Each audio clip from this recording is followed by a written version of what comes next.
স্বপ্নে বিভোর হয়ে এক সচ্ছল জীবনের আশায় পাড়ি দিয়েছেন স্বপ্নের দেশ আমেরিকায়, কিন্তু শেষে হাতে হাতকড়া পরে অপরাধীর বেশে ফিরতে হলো নিজ জন্মভূমিতে।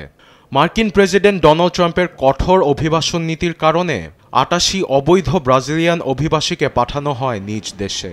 হাতকড়া পরে রানওয়েতে নামানো দৃশ্যে ক্ষোভ জানিয়েছে দেশটির পররাষ্ট্র দপ্তর। প্রেসিডেন্ট ট্রাম্পের বিরুদ্ধে সমালোচনার ঝড় বইছে ব্রাজিলে। তবে শুধু রানওয়েতেই নয়, পুরো ফ্লাইটের সময় জুড়ে যাত্রীদের হাতকড়া পরানো ছিল বলে অভিযোগ তাদের। এর পাশাপাশি ফ্লাইটে ছিল না কোনো এসি। ৪ ঘন্টার ফ্লাইটে অতিরিক্ত গরমের কারণে কেউ কেউ অজ্ঞান হয়ে পড়েন। স্থানীয় গণমাধ্যম জানায়, ফ্লাইটে তাদের শারীরিক নির্যাতনও করা হয়েছে। তারা খাবারের পাশাপাশি পানি পর্যন্ত দেয়নি, ওয়াশরুমে যেতে চাইলে যেতে দেয়নি। ফ্লাইটে বাচ্চা থাকা সত্ত্বেও এসি চালু করা হয়নি। আমাদের সঙ্গে খুব খারাপভাবে আচরণ করা হয়েছে।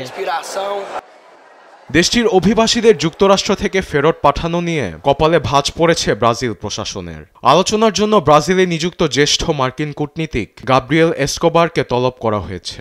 সোমবার ব্রাজিলের পররাষ্ট্র মন্ত্রণালয়ের কর্মকর্তাদের সঙ্গে দেখা করেন তিনি।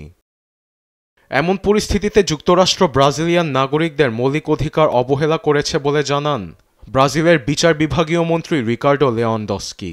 তবে এই বিষয় নিয়ে এখনো মুখ খোলেনি হোয়াইট হাউস।